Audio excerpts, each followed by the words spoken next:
Welcome back to episode 2 of the video lecture series for the upcoming book, Money Chasing Behavior. This is the author Zach Ox, and in this lecture we're going to be covering the core concepts for chapters 1 and 2. In the last lecture we covered the basic premise of the critical error in logic. Before we can cover how this error came about, first we need to cover chapter 1, which focuses on the fundamentals of the theory. In the last lecture, we covered the distinction between real payoffs and social or monetary payoffs, and we can think of these as two distinct layers: base reality on the ground level and the social layer on top. We can think of this social layer as the ether. In this ether are our social constructs, or things that aren't real but influence the minds that construct them and agree upon them. So these include things like property rights, institutions, borders, titles, laws, loans and other social contracts, and, of course, money.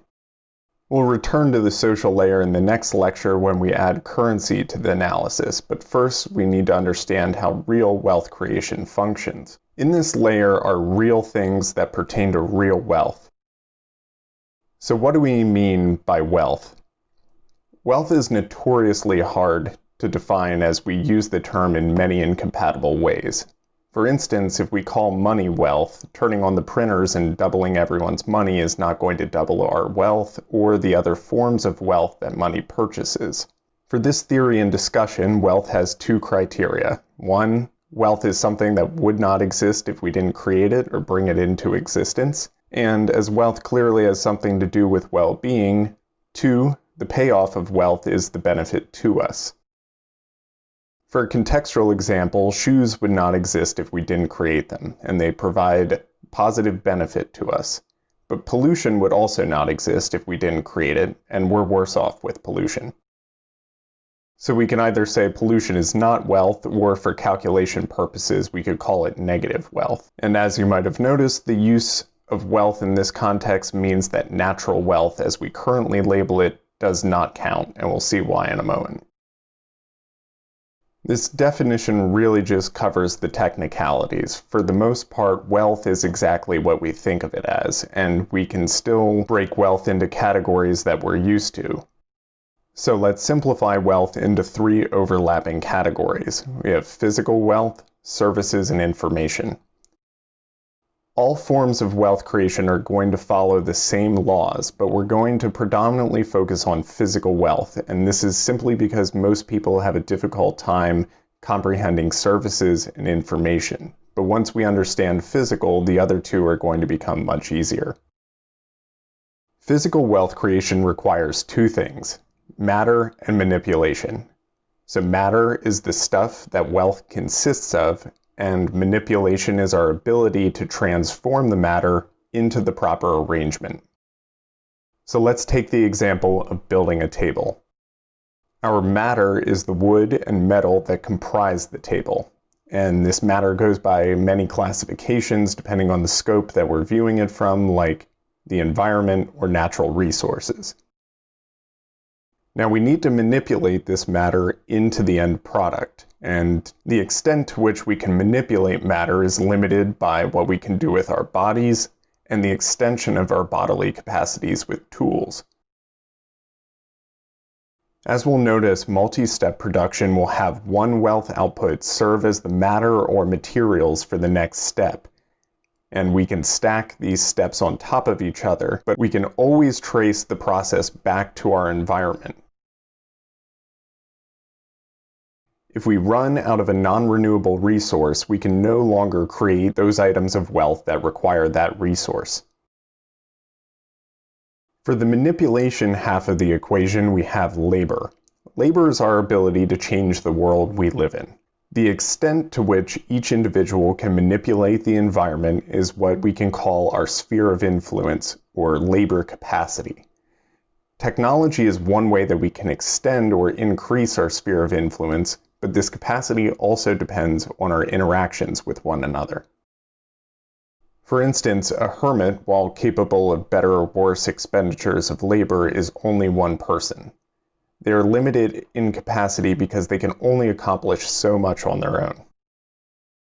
Interacting in a cooperative fashion increases our capacity, and this increases more and more as the cooperative population increases. Part of the increase is from collaboration or increasing the amount of people working on a project, but the larger population also grants more decisions in terms of specialization. In the book, we'll cover Adam Smith's pin manufacturing example and how specialization in an assembly line drastically alters how much wealth we can produce. For the most part, this should be pretty intuitive. A hermit could spend their whole life attempting to create one car, but in a large society, we can produce millions of cars every year with specialization. Now that we understand how wealth's created, we can apply this to our decision making and see where we make this critical error in logic that makes us throw away massive amounts of potential wealth. This error likely occurred with the transition out of hunter-gatherer societies into much larger populations. And obviously there's not going to be a specific time in history as the transition happens at different places and times around the world. In small groups, we're likely to make optimal decisions for these conditions. So if it's just you and your extended family, young, old, male, female, fit, thin, disabled, everyone contributes to the best of their ability at a task best suited to their capacities. And here we represent the decision making with the green quadrant of the decision matrix. As you can imagine, it's going to be hard to slack off in a small group with high awareness and accountability. This is not the case when populations become too large. When groups either outgrow their prior population capacity or merge with other groups, these populations will exceed what's known as the Dunbar limit. The Dunbar limit or number is a range of population numbers right around 150 people. And this deals with our innate ability to maintain social relationships and recognize individuals. So when this population expansion happens, our decision-making changes, and here's how the logic error comes about. The logger and the fisher is a thought experiment or abstraction that illustrates how we go from making optimal cooperative decisions to suboptimal decisions. The numbers we're going to be using are fictitious and the accuracy is completely irrelevant. What we want to focus on is how these interactions change our decisions and behavior. First, we need to establish some production efficiencies, or what our character's labor produces. Let's assume that the average labor hour yields 2 logs for the logger and 10 fish for the fisher. If we hold the amount of labor constant at 5 hours per day, we'll have 10 logs and 50 fish total. Let's assume that there are 4 trade interactions each day. These 3 additional characters are less relevant, but we need to note that they exist and interact with the logger and fisher. And we're going to also assume that what counts as the optimal distribution of goods will be equivalent to 1 labor hour going to each trading partner. So the logger is going to produce 10 logs, 8 of which are exchanged, and 2 he's going to consume for himself. And the same goes for the fisher, with 40 fish exchanged and 10 consumed. So let's say we have the multi-group merger and the population exceeds the Dunbar limit. If the new larger group would maintain the same principles and pull their resources together, here's the dynamic that would illustrate the optimal exchange: 10 fish for 2 logs. The problem is that larger populations make it hard to be aware of what others are doing. If the population becomes too large to know everyone and what they're contributing, this opens up the possibility or probability of free riding, and we're going to be hard-pressed to throw our labor's produce into a pot that is going to include people who are taking without contributing. So this is going to transition us from a communal pot to claiming our labor production as our personal property. Now that goods are private property, the individuals must exchange with one another in a market. Before we transition to a market, we need to keep the optimal exchange in mind, as everything else is remaining the same upon switching to market interactions. This means that this arrangement is as good as it can possibly be, and the only differences are going to be due to changes in decision making. So we get to the market scenario, and the fisher gets the bright idea of changing the exchange rate, or what we might call his price. Whether he wants to have more fish for himself or he just wants to work less, it doesn't matter. Regardless, he is trying to maximize the amount of wealth he can acquire relative to how much labor he is putting in. In this example, he's now offering 5 fish for 2 logs. This is going to change the logger's outcome for the worse, and as we'll see, this is also going to make the society and even the fisher himself worse off. This is because the offer forces the logger to make new decisions. And there are 4 general types of alternative outcomes, all 4 of which are inefficient compared to the optimal. So no matter what, the change in exchange rate will change outcomes and decisions for the worse. The first option is for the logger to simply refuse the new exchange rate. If the 2 parties are at an impasse, meaning neither is going to budge, the exchange doesn't occur. And this is going to make both parties worse off, as now they're going without goods that they would have under optimal conditions. So the optimal was 8 logs plus 10 fish, and now we have the logger retaining all 10 logs and having no fish.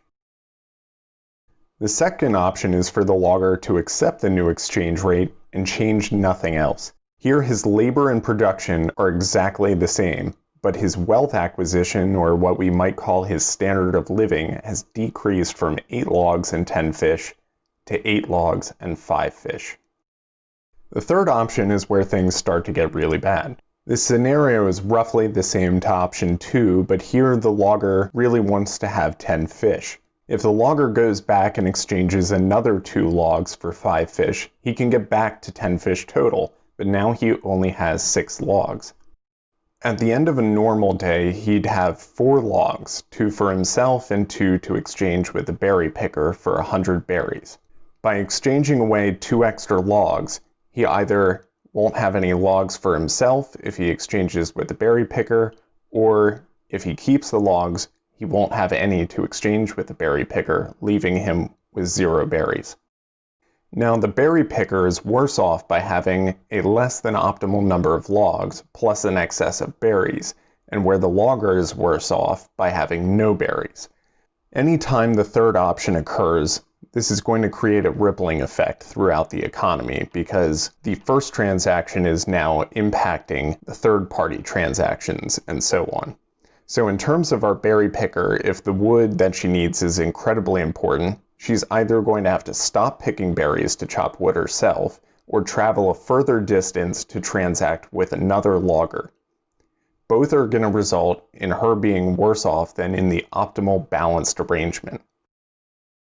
The fourth option is for the logger in turn to raise his prices to compensate. After the initial disruption by the fisher, for the logger to get back to his normal wealth amount where he's happy, the logger must force the same negative decision options on his trading partners. So both options 3 and 4 are going to create consequences that ripple throughout the economy, with option 4 being the worst, as this directly forces all tertiary partners to make the same bad decisions. This reaction is simply spreading the idea or meme where the logger thinks this is also in his best interest. So, now we see how an exchange rate that diverges from the optimal forces negative decision making. But as we'll notice, the total amount of goods produced and circulating appear to be the same. Don't be misled, this is a single moment in time. Here's a possible change that we discussed for option 3. If the logger no longer has logs to exchange for the berry pickers, the berry picker will produce less berries because they either have to go cut logs themselves or travel further to a different logger. These are all inefficiencies, and it's about what happens over time. Recall from the first lecture, there are a near infinite number of possible decisions and possible futures. Only one decision tree is going to get us to the best possible future, and the alternative tree represents the logger-fisher type decisions that cause us to deviate from the optimal. Before we conclude, we need to clarify some things about markets. Despite how the mistake arose, the conclusion should not be that markets or capitalism are inherently bad. In fact, once we're able to correct the mistake by changing the properties of currency, markets in capitalism turn out to be very important for optimal decision making. So in the next lecture, we'll cover Chapter 3, which brings in the social layer in currency. And following that, we'll cover the very intriguing topic of how current supply and demand structures create money-chasing behavior and further inefficiencies. If you'd like to support this work, please like and subscribe on YouTube for new videos, follow on Twitter for content updates, and share these related lectures and articles widely. Free content will continue to be released between now and the book's release in December, and social media support and sharing are greatly appreciated. For those capable of contributing monetarily to the campaign is now live, and we do need to reach some pre-launch goals before the book goes to print. Following the campaign link will allow you to pre-order the book and receive some additional perks like voting on the book's cover, receiving an author-signed edition, access to early content releases, and much more. These donation amounts are obviously in excess of what the book costs and should be thought of as support plus extra perks. These are for those who can afford to contribute early and get the campaign across the finish line. In these trying times, if you can't afford to assist early, please do not feel compelled to donate. Sharing the lectures is free, and spreading the word is an easy way to help. Thanks for watching.